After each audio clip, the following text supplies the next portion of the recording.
Chers compatriotes congolaises et congolais, bonjour, je suis votre Bertin Bahaya, né à Idji de père et de mère congolais. Voici. Kamere revient encore, le même Kamere, le fameux Kamere. Quand je regarde qu'il fut un moment, quand j'étais encore très jeune, j'ai connu Kamere par truchement de son jeune frère qui était bien entendu aîné à moi, mais que j'ai connu à l'université de Lubumbashi. Lui, il finissait en sciences politiques et moi, j'étais un deuxième graduat de droit.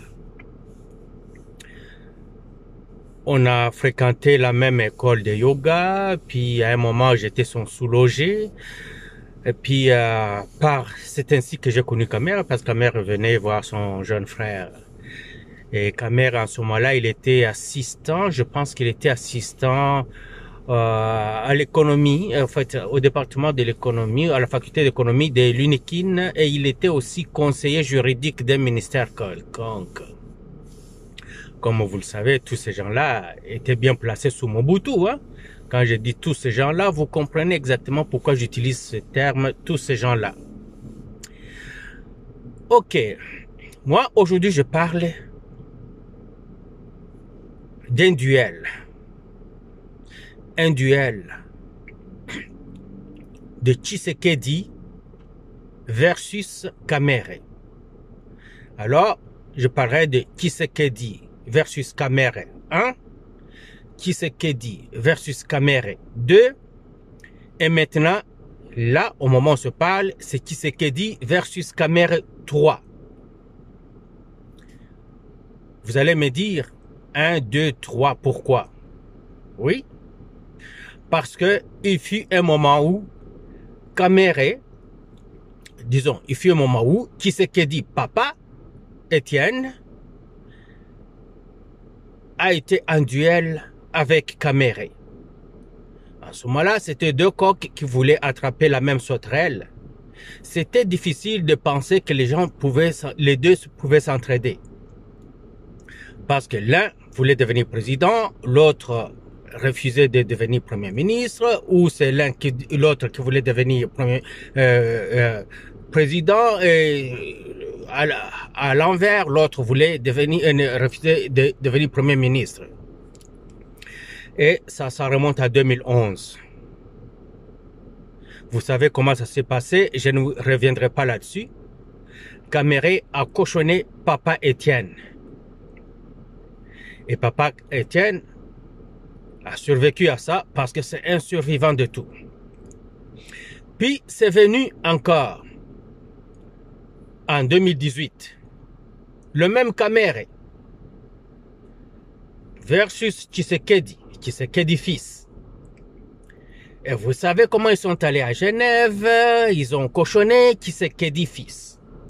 Tshisekedi fils s'est détaché de tout le monde, il est revenu au pays, il a joué son propre match, et voilà, au moment où ça se dessine que c'est lui qui va prendre le devant de la politique à ces moments-là des élections, Kamere il va vite pour se rallier à lui. Tshisekedi gagne les élections présidentielles, devient président.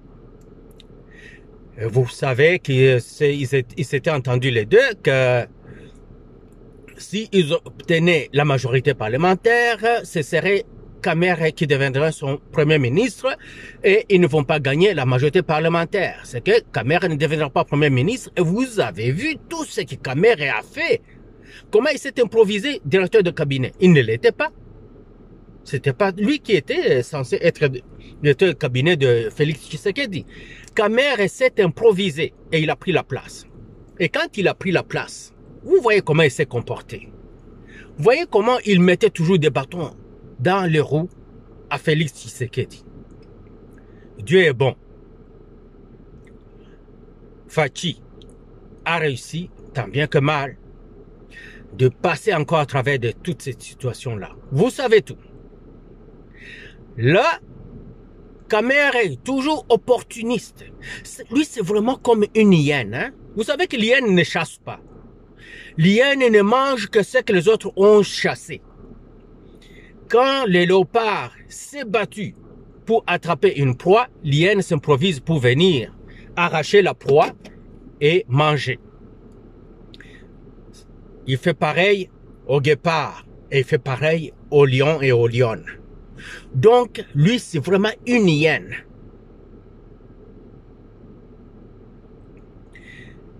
Quand Tshisekedi, quand tout ce monde-là voit que Tshisekedi va gagner les élections pour sa nouvelle mandature, ils sont venus pour se rallier à lui. Je n'ai pas de mal avec ça. C'est avec ça qu'ils ont sauvé le pays. C'est une bonne chose. Mais l'hyène encore revient. Vous voyez ce qu'il est en train de faire? Cette coalition qu'il est en train de tisser de toutes pièces pour encore faire mal au pays. Ce n'est pas le moment de faire ça, Kamere. Ce n'est pas le moment de faire ça.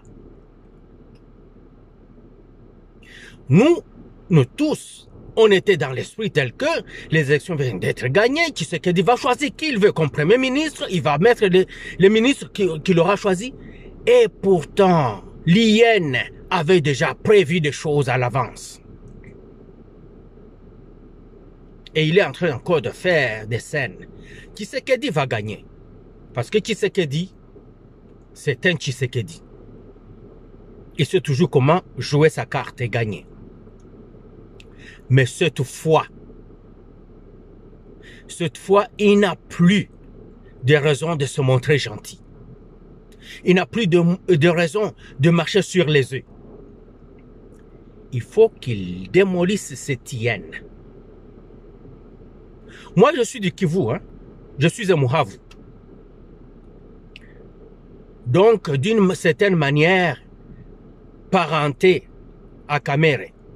Mais je ne peux pas supporter, je ne peux pas tolérer ce que fait Kamere à ce pays-là. Et c'est pour cela que je me range encore du côté Tshisekedi. Il y a un moment où le mal doit être arrêté. Et c'est ce moment qu'il faut maintenant imposer à Kamere d'arrêter ces choses qu'il fait.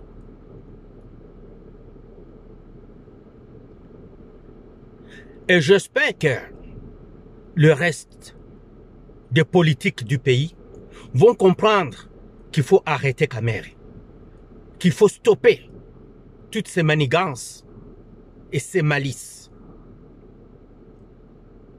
Et que tout le monde va venir se rallier à Tshisekedi et en finir avec Kamere.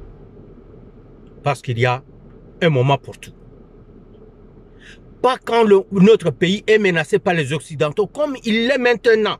Ces Occidentaux qui sont venus à l'inauguration, à la l'investiture de Fati, sont venus parce qu'ils avaient honte de ne pas venir, c'était tout. Ils voulaient le tuer quelques semaines avant. Ils sont venus parce qu'ils avaient honte de ne pas être là. Et c'est parce qu'ils avaient peur que seulement les Chinois et les Russes puissent se retrouver là et que les Occidentaux puissent perdre même du côté moral des choses. C'est pour ça qu'ils sont venus.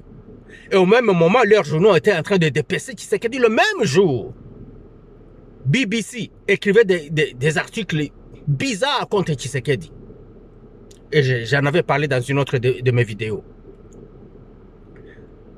Un mois avant de cela, les Américains avaient menti à Tshisekedi qu'ils ont demandé à Kagame de se retirer le 1er décembre et que Kagame allait le faire le 1er décembre, le 31 décembre ou le 1er janvier, le 31 décembre, et que Kagame allait le faire.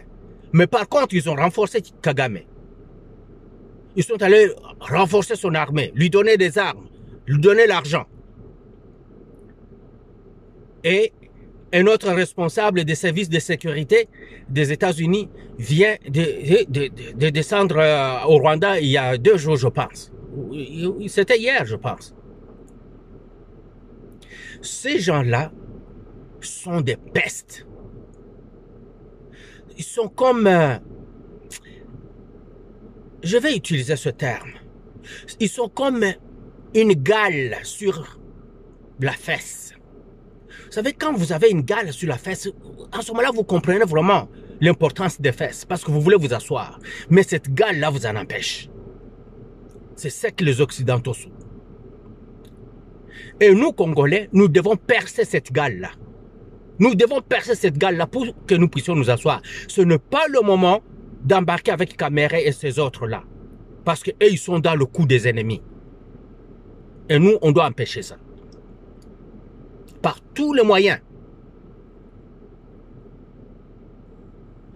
Aux États-Unis, ils disent toujours, montre-moi l'homme, montre-moi l'individu, et je lui trouverai un crime. Montre-moi l'individu, indiquez-moi l'individu, et je lui trouverai un crime. Vous comprenez ce que cela veut dire? S'il vous plaît, Tshisekedi, utilisez la méthode américaine. Je viens de vous indiquer Kamere. Il est là. Trouvez-lui un crime. Il en a des crimes qu'il a commis. Ou qu'on avait couvert. On peut les ressortir. C'est le moment. Il faut frapper cet homme-là. Il faut. Le reste de la République suivra. Quand on l'avait frappé, quand on avait fait semblant de le frapper, vous aviez vu comment la République était contente? La République n'a pas oublié. Allez ressortir tous ces crimes qu'il a commis. C'est la seule façon. Nul n'a besoin de protéger ces gens-là. Parce qu'ils vont faire sauter notre pays en éclats. Parce qu'ils ont toujours été dans le coup de l'ennemi. N'oubliez pas que Kagame, c'est un kabiliste de première heure. Hein? Il n'a jamais été un contre Kabila. Kabila l'a envoyé à l'opposition pour aller fragiliser Papa Tshisekedi. Il a encore envoyé pour aller fragiliser le fils Tshisekedi. Et il revient à charge encore. Il ne faut pas permettre ça, s'il vous plaît.